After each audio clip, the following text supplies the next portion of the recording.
जैसा कि पिछले क्लास में हमने बात किया था, कक्षा 10 के भौतिक विज्ञान का चैप्टर नंबर 1 जो कि था प्रकाश, परावर्तन तथा अपवर्तन। इस चैप्टर में हमने समझा था कि प्रकाश क्या होती है और उससे कुछ संबंधित परिभाषाएं जो कि हमें इसमें यूज करना है। साथ में हमने अंतिम में पढ़ा कि परावर्तन क्या होता है और परावर्तन के नियम कितने होते हैं। तो ये चीजें हम पढ़ चुके थे। अब आगे के क्लास में हम बात करते हैं दर्पण क्या है। ठीक, अब इस क्लास में बात किया जाए दर्पण क्या होता है। तो दर्पण क्या होता है समझने से पहले कि रख हौसला उमंजर भी आएगा, रख हौसला उमंजर भी आएगा, प्यासी के पास चलकर समंदर भी आएगा। रख हौसला उमंजर भी आएगा, प्यासी के पास चलकर समंदर भी आएगा। थक कर ना बैठ ये मंजिल के मुसाफिर, क्योंकि मंजिल भी मिलेगी और मिलने का मजा भी आएगा। ठीक, और मंजिल भी मिलेगी और मिलने का मजा भी आएगा। तो इसी के आगे हम स्टार्ट करते हैं आज का अपना टॉपिक जो कि है दर्पण।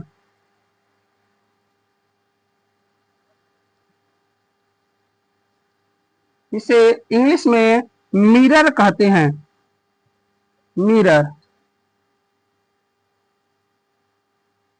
दर्पण, अब दर्पण हमें नाम सुनते ही हमको तुरंत हमारा माइंड कहाँ जाएगा, सुबह। हमने क्या किया, जब सुबह हम फ्रेश हुए तो दर्पण लेकर अपना चेहरा देखे थे। ठीक, तो क्या है जी, वही दर्पण है। दर्पण आप देखे हैं, क्या है, वही दर्पण है। तुरंत जैसे ही हम दर्पण का नाम लेंगे आपको तुरंत एकदम माइंड में शीशा आ जाए कि हम चेहरा अपन देखले रही आज शीशा में। ठीक, तो वह तो दर्पण है जौने में हम मुंह देखिला। अब जौने में मुंह देखा था वह दर्पण है। ऐसे कह देंगे हम क्या परिभाषा, नहीं, इसको हम डिफाइन कैसे करेंगे, यहाँ पर इसी बात को हम समझते हैं। ठीक, कि आखिर में दर्पण क्या होता है। ठीक, तो बात किया जाए जी, कहते हैं कि किसी पारदर्शी माध्यम, किसी पारदर्शी माध्यम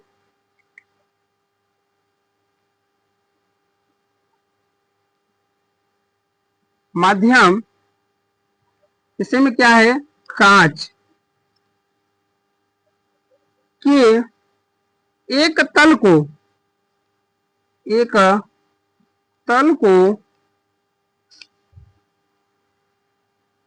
रेड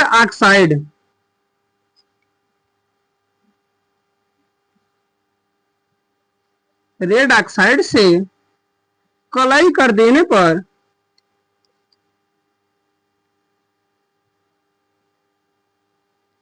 देने पर दूसरा तल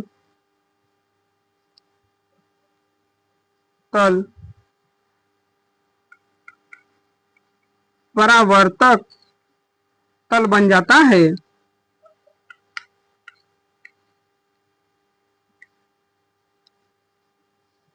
दर्पण कहलाता है।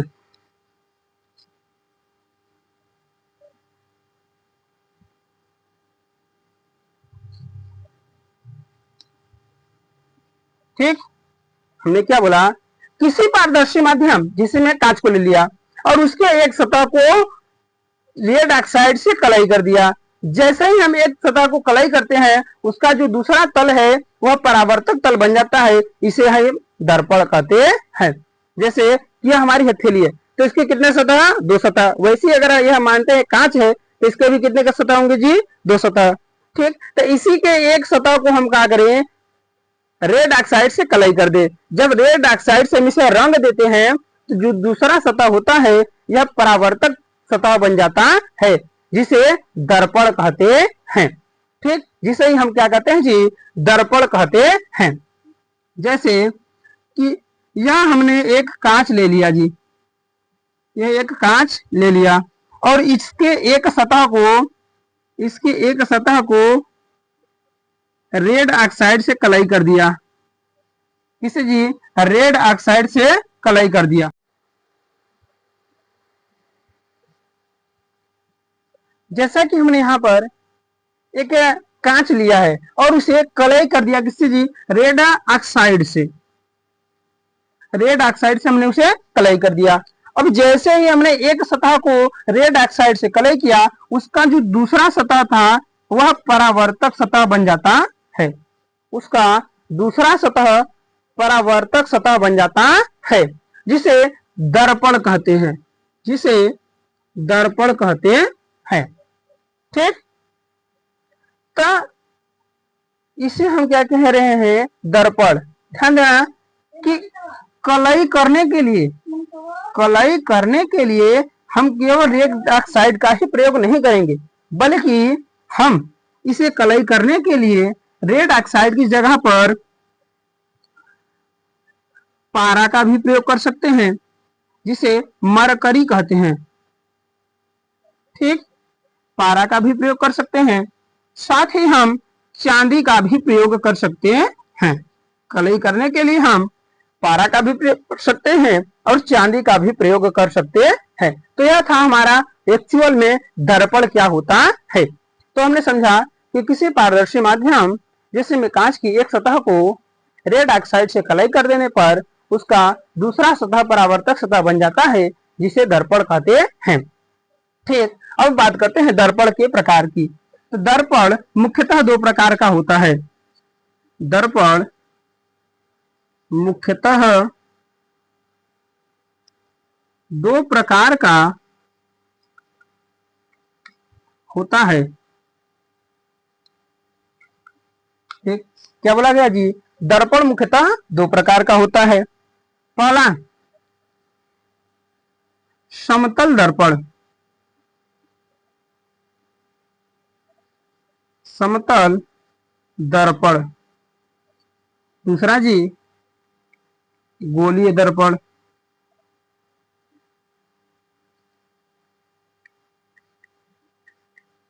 गोलीय दर्पण, यहां ध्यान दीजिए, हमें नाम से क्लियर हो रहा है दर्पण कैसे हैं, समतल और गोलीय।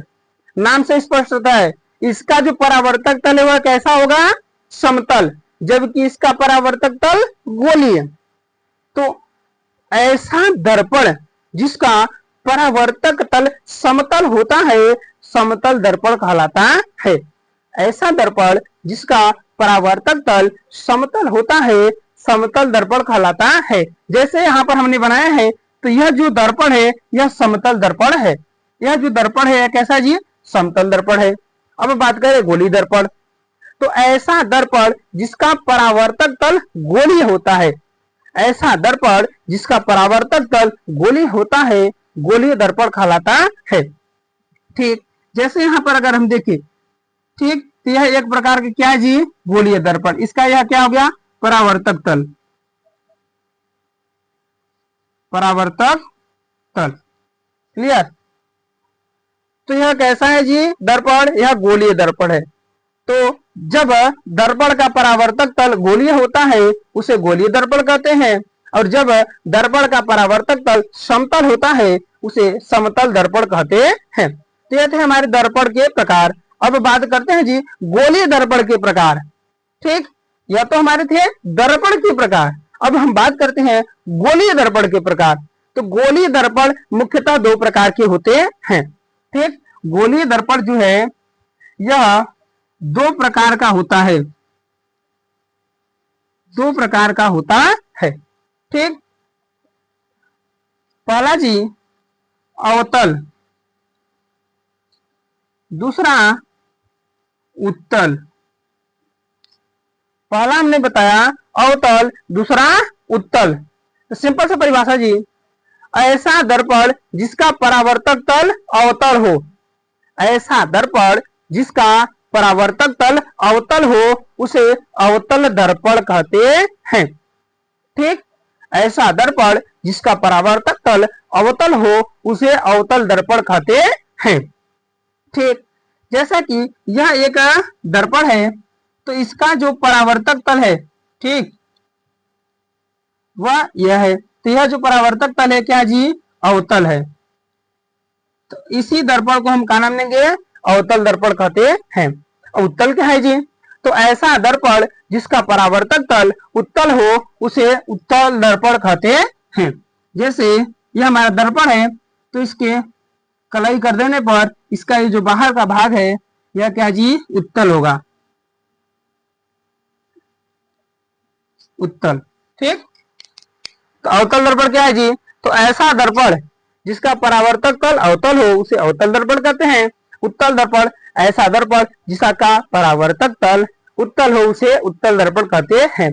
या फिर हम यह भी कह सकते हैं कि ऐसा दर्पण जिसका परावर्तक तल दबा हुआ या धंसा हुआ हो, ऐसा दर्पण जिसका परावर्तक तल दबा हुआ या धंसा हुआ हो। जहां पर देख रहे हो धंसा हुआ है ना, तो जब परावर्तक तल दबा हुआ या धंसा हुआ हो उसे अवतल दर्पण कहते हैं।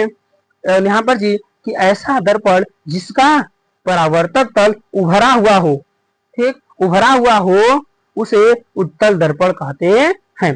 तो यह थे हमारे दर्पण के बारे में, दर्पण के प्रकार। ठीक, अब हम बात करते हैं जी गोलीय दर्पण से संबंधित कुछ परिभाषाएं, कि यह जो गोलीय दर्पण है इससे संबंधित कुछ परिभाषाएं क्या क्या होती हैं। ठीक, जैसा कि हम जानते हैं जो गोलीय दर्पण होता है यह किसी खोखले गोले का बना होता है। गोलीय दर्पण किसी खोखले गोले का बना होता है। ठीक, तो यहां पर हम बनाते हैं जी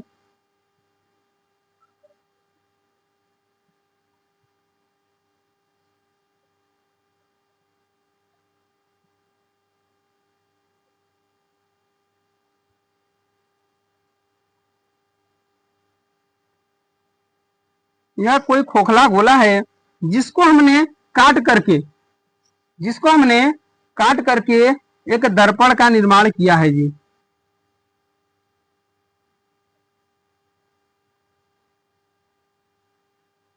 जिसको हमने क्या किया जी, काट दिया और एक दर्पण का निर्माण कर दिया।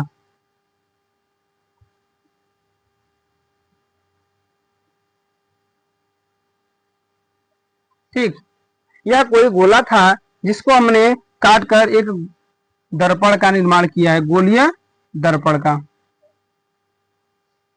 ठीक, तो अब समझते हैं जी गोली दर्पण से परिभाषाएं में। यह क्या है, हमारा यह गोले का केंद्र है। यह क्या है, गोले का केंद्र है। ये दर्पण का नाम देते हैं यम1 यम2। ठीक, यह दर्पण कौन सा है, यम1 यम2। अब यहां पर पहला जो परिभाषा हमारा आता है जी, दर्पण का द्वारक। दर्पण का द्वारक क्या होता है। ठीक, सिंपल सा परिभाषा, दर्पण का वह भाग, दर्पण का वह भाग या फिर गोलीय दर्पण का वह भाग जिसके द्वारा प्रकाश का परावर्तन होता है, या फिर जिसके द्वारा परावर्तन होता है दर्पण का द्वारक कहलाता है। यहाँ पर हम देखते हैं यह जो दर्पण हमारा यह पूरा यहाँ तक दर्पण है, तो इसका यह जो पूरा सतह है यही क्या कहलाता है जी, दर्पण का द्वारक कहलाता है। ठीक, तो दर्पण का वह भाग, दर्पण का वह भाग जिसके द्वारा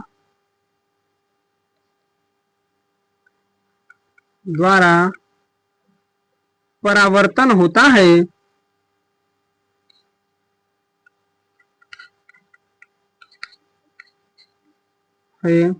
दर्पण का द्वारक कहलाता है।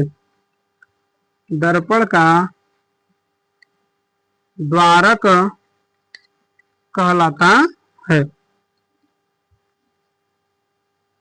ठीक, यह क्या कहलाता है, दर्पण का द्वारक कहलाता है। तो यहाँ पर हमने देखा यह जो पूरा M1 से लेकर M2 तक यह जो पूरा सरफेस है, यह जो पूरा यहाँ से लेकर यहाँ तक जो पूरा सरफेस है यही क्या है जी, दर्पण का द्वारक कहलाता है। यही पूरा दर्पण का द्वारक कहलाता है। इसी को हम दर्पण का द्वारक कहते हैं। क्लियर, तो एक पॉइंट हमारा क्लियर जी। अगला बात करते हैं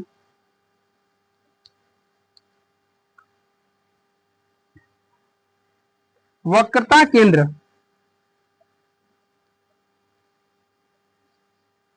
वक्रता केंद्र, ठीक, तो वक्रता केंद्र क्या होती है जी, ध्यान समझिए।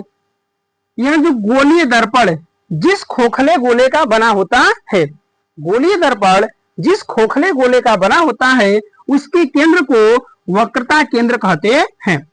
इसे सी से प्रदर्शित किया जाता है, इसे सी से प्रदर्शित किया जाता है। तो बोला गया कि गोलीय दर्पण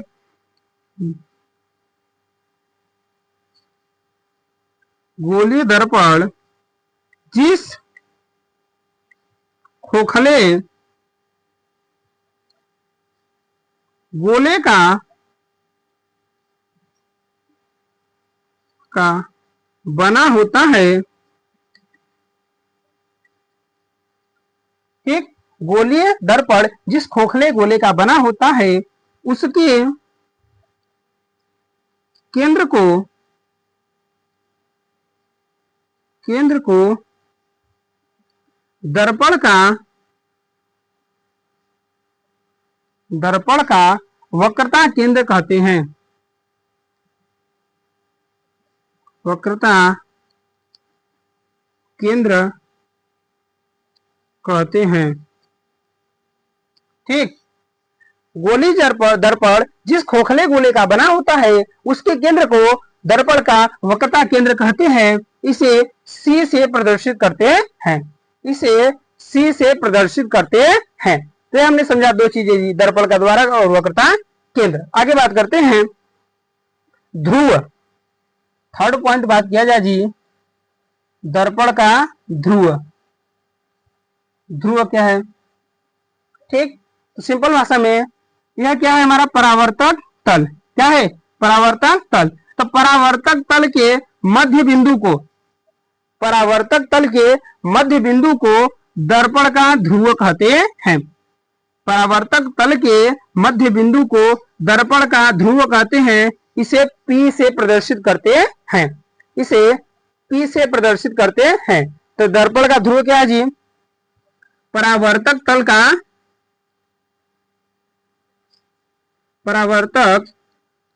तल का मध्य बिंदु, ठीक, परावर्तक तल का मध्य बिंदु दर्पण का ध्रुव कहलाता है, जिसे P से प्रदर्शित किया जाता है, जिसे P से प्रदर्शित किया जाता है। ठीक, अब आगे बात करते हैं जी वक्रता त्रिज्या।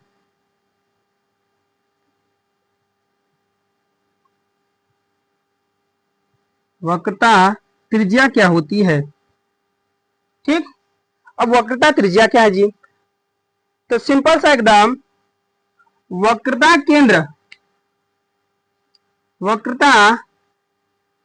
केंद्र तथा ध्रुव के बीच की दूरी को वक्रता त्रिज्या कहते हैं।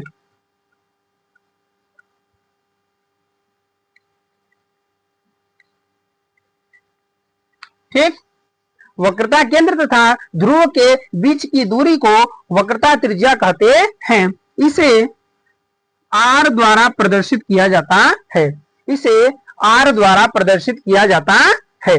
ठीक, तो यह हमें समझा वक्रता त्रिज्या के बारे में। अब बात करते हैं जी मुख्य फोकस या फिर फोकस या फिर इसी को कहते हैं मुख्य फोकस। मुख्य फोकस क्या होती है जी, तो मुख्य फोकस समझने से पहले हम बात कर लेते हैं जी मुख्य अक्ष की। मुख्य फोकस समझने से पहले बात कर लिया जाए मुख्य अक्ष की क्या होती है। मुख्य अक्ष क्या होता है जी,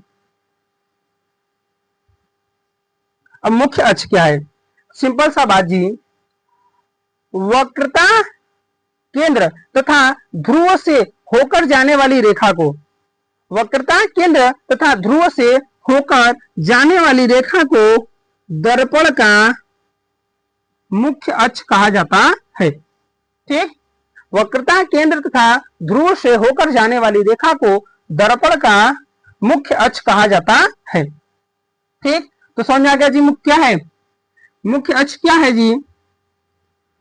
तो वक्रता केंद्र तथा ध्रुव से होकर जाने वाली रेखा को दर्पण का मुख्य अक्ष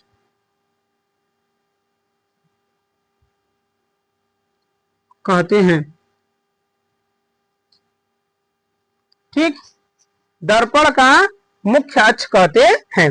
तो यह हमारी जो यह रेखा है, यही क्या है जी, यही हमारी जो रेखा है यही मुख्य अक्ष है। ठीक, अब हम बात करें जी फोकस की। अब हम आसानी से फोकस की बात कर सकते हैं जी। तो फोकस क्या है, तो मुख्य अक्ष के समांतर आने वाली रेखा। ठीक, मुख्य अक्ष के समांतर आने वाली किरण या रेखा दर्पण से परावर्तन के बाद, मुख्य अक्ष के समांतर आने वाली रेखा दर्पण से परावर्तन के बाद मुख्य अक्ष को जिस बिंदु पर काटती है उसे दर्पण का मुख्य फोकस कहते हैं। ठीक, क्या बोला हमने, मुख्य अक्ष के समांतर अक्ष के समांतर आने वाली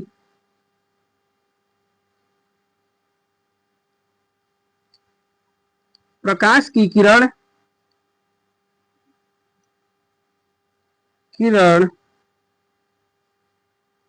दर्पण से परावर्तन के बाद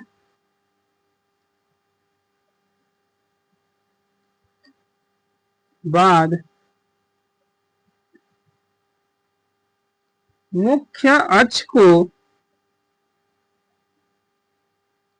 जिस बिंदु पर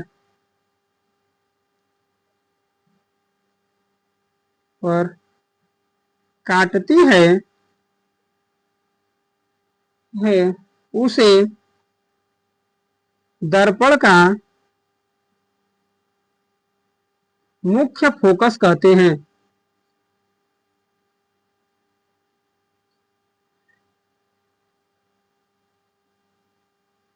ठीक, उसे दर्पण का मुख्य फोकस कहते हैं। जैसे यह हमारा मुख्य अक्ष है, तो इसके समांतर आने वाली प्रकाश की किरण इसके समांतर आई और दर्पण से परावर्तन के बाद क्या हो गई, मुख्य अक्ष को यहाँ पर काट दी। तो यह जहां पर काट रही है इसी बिंदु को दर्पण का फोकस कहते हैं। इसी बिंदु को दर्पण का फोकस या फिर मुख्य फोकस कहते हैं। ठीक, जिसे यफ से प्रदर्शित किया जाता है, जिसे यफ से प्रदर्शित किया जाता है। फोकस तल क्या है जी, सिंपल भाषा में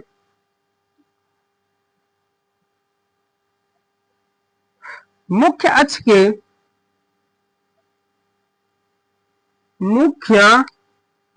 के अभिलंबवत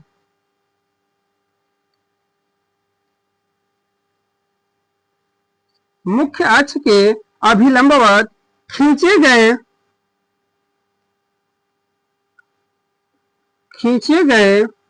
तल को फोकस तल कहते हैं।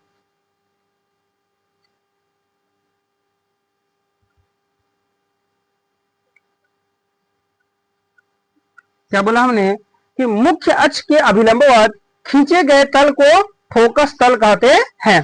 तो यह हमारा मुख्य अक्ष है, इसी मुख्य अक्ष के अभिलंबवत जो तल खींचा जाएगा उसी को फोकस तल कहते हैं।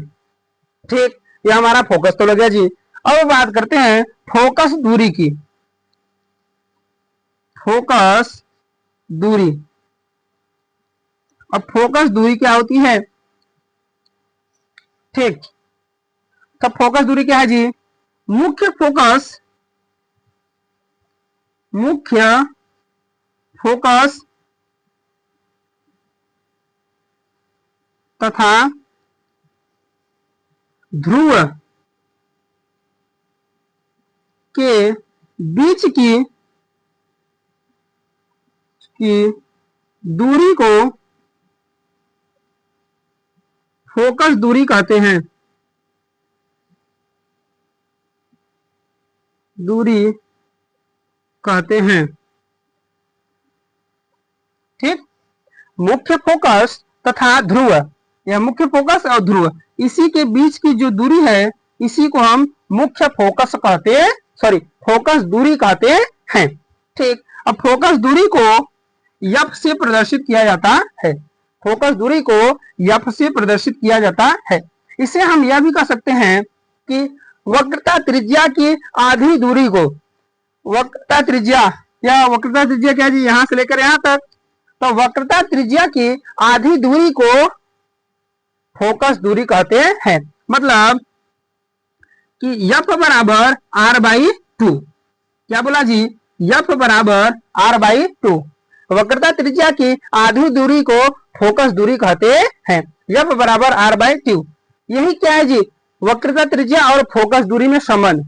यही जो सूत्र है, यही वक्रता त्रिज्या और फोकस दूरी में संबंध को प्रदर्शित करता है। यही जो फार्मूला है, यही वक्रता त्रिज्या और फोकस दूरी के संबंध को प्रदर्शित करता है।